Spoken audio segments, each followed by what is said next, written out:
Saya mengkaji ayat ini itu sering sekali, sering sampai sekarang.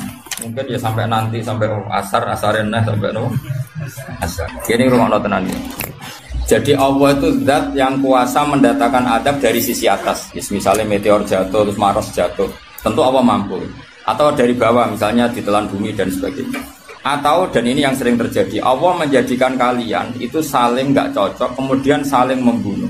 Kan natijanya sama kan, misalnya kamu kena meteor kan ya mati, kena likuifaksi mati, disembelih mati. Milih ndi? Ayo milih ndi? Dijaru-jari bojo kuru mati. Disentak wong kaget kakan utang mati. Rasa dicontohno. Sampai pidato kecelakaan rape sensitif. Nah ini penting. Ayat ini pernah saya baca satu hari setelah gempa Jogja. Setelah gempa Jogja itu satu hari saya nilik ke sana itu bahwa memang Allah selalu mengingatkan potensi. Ya muka-muka sampai ayat ini eling-eling. Jadi Allah itu adatnya di Quran itu dua. Satu menjelaskan itu sebagai hal yang potensial. Potensial itu bisa terjadi kapan saja. Ada yang diceritakan Allah itu secara faktual, yaitu rahmat. Rahmat itu kan selalu terjadi kapan saja. Maka itu diredaksikan Allah bisihotil jasmi. Dengan sifat kepastian kayak warahmati wasiat kulas itu pasti terjadi dan terus terjadi. Tapi kalau azab itu Allah menceritakan itu hanya potensi azab. Meskipun kadang-kadang benar-benar diwujudkan. Ya benar-benar pernah ada yang ngitung misalnya tsunami yang dahsyat itu hanya per 200 tahun. Gempa Jogja paling dahsyat itu pernah dihitung secara teori geologi itu hanya per 70 tahun. Artinya kalau azab itu ada siklusnya yang ekstrim loh ya. Tapi kalau rahmat kapan saja dan di mana saja. Maka pola-pola di Quran, kalau sampean mengkaji Quran, itu kalau rahmat itu mesti redaksinya itu bisihotil jasmi dengan sifat kepastian. Rahmatku pasti terjadi. Kata barabbukum ala nafsi rahmah. Bahkan Tuhanmu memastikan dirinya pelaku rahmat. Dirinya pelaku pemberi rahmat dan Allah mewajibkan pada dirinya sendiri. Tapi kalau Allah menceritakan adab itu hanya redaksi saya mampu memberi adab. Tapi tidak harus melakukan. Jadi mampu kan? Tidak harus melakukan. Tapi tetap potensi melakukan. Itu jenis qadir apa? Maka di surat Tabarok misalnya caranya Allah ngendikan gimana coba? Misalnya qul ara'aitum diulang-ulang. Misalnya diulang semurut saja misalnya apa? Wa sirru qawlakum wa innahu alimun bi dzati sudur ala ya'lamu khalaqa wa walladzi ja'ala samsum amin tumman fis sama ayakhsifa bikumul ardo fa idza hiya tamun. Sebagian ayat qul ara'aitakum dan sebagainya. Kadang kan qul ara'aitakum in atakum adzabuhu qul ara'aitum in atakum. Itu kan kira-kira maknanya gini, coba sekali-kali kamu berpikir setiap saat kamu itu kena adab. Lalu maknanya adab itu apa? Adab bagi seorang mubaligh misalnya tahu-tahu kena kasus perempuan kan yang langsung jatuh misalnya karena itu ya siksa kan terus nggak laku atau salah omong lala terus jadi dibully kan apalagi atau salah undangan ada mubaligh datang di undangan HTI kan langsung NU nggak mengundang misalnya salah undangan macam-macam tuh. Tapi wong keramat itu bebas hambatan lala keramat itu jauh keramat. Nah ini rumah tenan ya. Kalau pastikan dan saya bertanggung jawab nanti ketemu pangeran ya. Nak rahmat itu mesti sihotul jasmi. Napa sihot pasti. Memang ini bahasa ilmu hadis sihotul jasmi. Tapi kalau tentang adab itu Allah hanya ngendikan potensi. Potensi itu memang Allah mampu melakukan itu mampu. Cuma tetap diredaksikan potensi bisa ya, bisa tidak. Makanya Allah ngeredaksino aamin tuman fis sama. Kenapa kamu leha-leha di bumi? Sementara orang yang di langit bisa saja membuat bumi ini tamur itu melumer, kira-kira likuifaksi. Setiap saat bumi yang kita injek ini bisa likuifaksi terus kita ditelan. Atau ya sebetulnya bumi baik-baik saja, tapi ada angin bandang. Fayursila alaikum qasifam minar rih fayurikokum bima kafartum. Kayak tsunami kan gitu, angin bekerja sama dengan gempa, terus sudah kamu di darat tapi fayurikokum bima kafartum. Makanya ahli gempa Jogja itu sama saya itu kagumnya bukan main. Karena tadi ketika tanya saya, Pak Bah, masalah gempa itu gimana? Saya jawab tadi. Sebenarnya Quran itu pernah gambarkan orang itu tenggelam di darat. Itu tadi fayursila alaikum qasifam minarri fayuhrikokum bima kafartum. Tinggal Allah melibatkan angin. Angin kan mengirimkan gelombang kamu di darat kayak kasus di Aceh tapi tetap apa? Tenggelam. Jadi justru tenggelam itu bayangan Quran yang berupa adab itu fayuhrikokum bima kafartum. Kamu tenggelam. Ya tentu kita ngomong potensinya saja. Kowe ora usah sok suci dengan kata bima kafartum, itu urusannya pangeran. Iki nuduh ngajak kafir dhewe. Maka ini penting ada kesadaran ahli sunnah. Kalau Allah ngendikan ya kita diam saja, karena Allah itu ala kulli syai'in qadir bi kulli syai'in alim. Kamu tidak usah kecangkeman orang Aceh diadab karena banyak maksiat, kowe malah goblok yang telulas.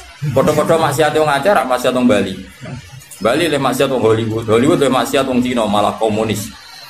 Enggak usah ngomong gitu, pokoknya adab itu Allah kuasa mengadab siapa saja. Tapi kita berhenti di situ, enggak usah ngomong siksa karena dosa. Karena kalau kamu ngomong dosa diperbandingkan ada daerah yang lebih dosa atau itu tidak wilayah kamu. Terus misalnya ono kisah melarat tuh Qur'ane ra barokah. Yo ora usah nuduh ngono, iso wae justru melarat iku barokah, mergo ra kakean hisab nggo duwe wong. Justru pidato laris iso ora barokah, kakean nggo duwe wong. Rumah samu ora ono tanggung jawab. Kan kita tidak pernah tahu. Iya. Jelas ono walatus aluna yauma idzin anina. Semakin dapat banyak tanggung jawabnya semakin banyak. Ora iso terus keleha-leha wah kuti ilmuku barokah lari-lari mbahmu. Enggak mesti semua di dunia itu enggak mesti semua. Yang sedang rezekinya banyak bisa aja hisabnya banyak. Tapi bisa saja memang barokah. Ngono bodoh ya melarat wis. Tapi sing ra di rezeki iso wae azab, iso wae ngringakno hisab. Kita kan enggak pernah tahu. Nak wali mesti ngringakno hisab. Tapi nak wali pancen ya aki-aki azab. Umume wa may takila alahu makhraja wong ora tau untuk makhrajan niku wis perlu dicurigai napa. Saulang lagi ya. Maka baca Quran di akhir zaman itu separuh tidak apa-apa. Ya sudah Allah itu mampu yuhrikokum. Tapi untuk orang lain tidak usah kamu tuduh bima kafartum. Karena yang kamu tuduh itu orang Islam. Tidak perlu kamu bilang tsunami aja karena orangnya dosa. Kowe itu sopo? Kok ngerti tulisan Allah Mahfud itu kalau karena ya sudah roy kita tenggelam itu saja yang kita ngerti iyanan. Tapi rasa ngerti sebab. Ibarat gini, ujung-ujung misalnya bojone itu minggat. Orang mengamati, kurang opo, padahal semua balik terkenal. Ya kurang ganteng misalnya, kan enggak pernah tahu. Kita mengkonfirmasi kan enggak pernah tahu. Yang kita tahu ya minggatnya saja. Setelah itu sudah kita enggak perlu. Misalnya Aceh ada tsunami, ya sudah tsunaminya saja. Kira usah nerusno. Bima kafartum itu wilayahnya Allah. Napa? Wilayahnya Allah. Makanya Rasulullah itu kalau ditanya ada adab itu Nabi nggak pernah nerus. Ya sudah ada adab, tapi kalau mansus ya mansus misalnya kaum Lut itu mansus karena adab. Tapi kalau orang Islam kan nggak mesti adab. Bisa saja hukuman yang menjadikan malah berbusuar. Kalau sama nggak percaya gini, dan saya menjamin pasti saya benar dalam hal ini karena saya berdasar hadis sahih. Sama-sama adab misalnya orang tenggelam. Banyak kan orang mukmin disifati Nabi itu mati syahid. Aku tak lawan nak sing darane wong Aceh iku mesti adab. Tak lawan dunia akhirat.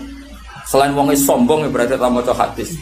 Lho coba Nabi beberapa kali ngendikan umatku sing syahid itu sekian-sekian termasuk sing mata ghori kon sing mati tenggelam. Artinya ada bentuk ghori yang justru syahid. Kecangkeman dora tahu ngaji kecangkeman. Oh tak lawan dunia akhirat. Karena sok sucinya. Sudah kita baca ayatnya berarti fayuh rikokum saja soal bima kafartum itu otoritasnya wilayahnya Allah Subhanahu wa taala. Do sok suci do kecangkeman.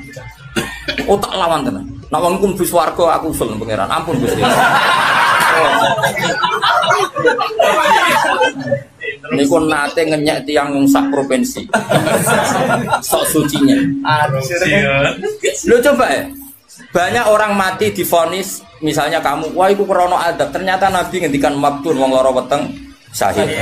Gharik syahid, mahdum syahid. Orang yang mati korban, kan kita tidak pernah tahu. Ya sudah bodoh-bodoh tidak pernah tahu, pakai yang husnul khotimah saja, pakai yang husnudzon saja.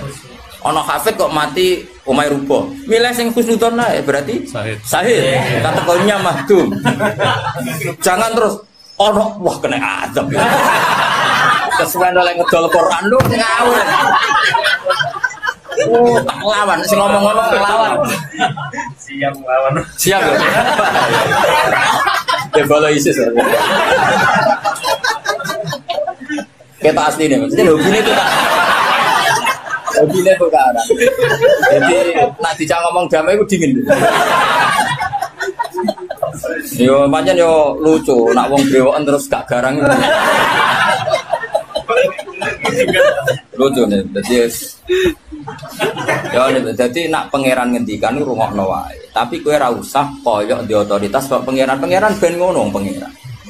Itu termasuk tafsir yang termasuk saya setuju. Makanya kata Imam Sa'rawi, nak pangeran negur Kanjeng Nabi kira usah melok-melok. Kanjeng Nabi atasane pangeran kira usah melok-melok duwe rasa sesuatu mbek Nabi. Misalnya Nabi ditegur di Abasa, ya biar Allah atasannya Nabi, berhak dong negur. Kowe ora usah di perasaan macam-macam. Lho Nabi kok ditegur pangeran ora usah ngono. Nabi tetep panutan kita ila yaumil kiamah.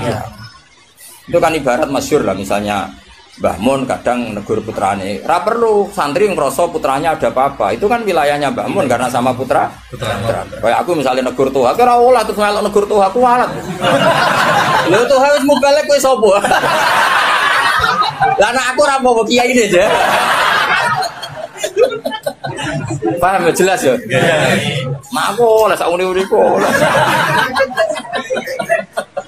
Cara dene protes ning pangeran tetep dosane akeh dekne dibanding. Paling ngenyek dekne ditulis pira loro paling. Nek nak gak sampe ilmu. Apa meneh diperjualbelikan. Mas, tuntas kok ngadepi aku sama dosa. Saya ulang lagi ini penting saya utarakan. Jadi Allah saja yang Tuhan ngendikan itu potensi. Saya pastikan lah. Kita semua kenal Allah yang warahmati wasiat. Nabi berkali-kali ngendikan inna rahmati sabaqat ghadab. Sebagian riwayat bukan sabaqat, ghalabat. Setiap rahmatku pasti mengalahkan azabku. Artinya gini, kalau ada potensi azab, ya kita milih itu bentuk rahmat saja dulu, karena itu yang mesti menang. Jadi paribasane aku roh munib, mati kecepet omahe paribasane. Utawa mati tiba ning WC. Misal aku tetep darani syahid. Kategorine mahdum. Ojo kok aku makine ning WC. Mungkin dene nutupi kewaliane tapi hebane mati ning apa? Hebane mati ning WC. Enggak apa-apa. Karena menduga rahmat itu lebih gampang karena Allah jelas ngendikan ning hadis qudsi inna rahmati ghalabat ghadabi. Berarti gamane pola semua itu lebih baik kamu tafsirkan sebagai rahmat. Nah kecuali ada sorikul ayat yang mengatakan itu adab, tapi mana ada sekarang udah ada nabi. Misalnya kaum Lut kan Allah jelas-jelas ngendikan itu karena adab, ya sudah kita ikut mengatakan adab. Tapi kalau yang orang Aceh, orang mana-mana kan tidak ada ayatnya. Jelas ya? Iya. Mulane sing apik itu ngaji sing tenanan. Loh kalau kaum Lut kan binasillah misalnya hijarata kada wa kada terus Allah ngendikan karena adab. Ya sudah kita ikut tentang kaumnya Nabi Lut. Tapi sekarang yang saya misalnya ada orang punya penyakit homoseks, kemudian dia kena azab. Ya sudah itu sanksinya Allah. Bisa saja azab ini kalau dia mukmin kafaroh betul. Memang ya azab tapi oleh Allah dihitung kafaroh dan itu hadis sahih. Tidak ada seorang mukmin yang punya dosa kecuali nanti dia kena masalah, nanti kena riu atau kesandung dari Nabi dan itu nanti jadi kafarohnya.